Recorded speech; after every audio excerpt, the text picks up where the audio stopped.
Friends, Gautama బుద్ధుడు చెప్పిన ఒక అద్భుతమైన సత్యం.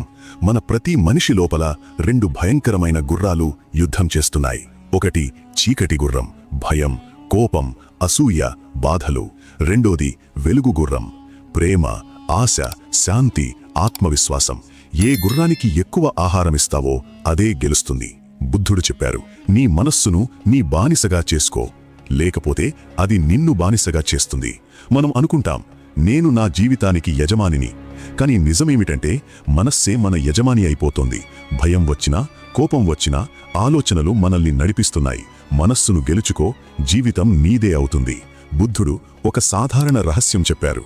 మనస్సు కోతిలాంటిది, దాన్ని అణిచివెయ్యాలని ప్రయత్నించకు. కేవలం చూడు. ప్రతికూల ఆలోచన వచ్చినప్పుడు చెప్పు, సరే నువ్వు వచ్చావు, నేను నిన్ను చూస్తున్నాను. అది తనంతట తాను బలహీనపడిపోతుంది. మనస్సును పోరాడకు, పరిశీలించు.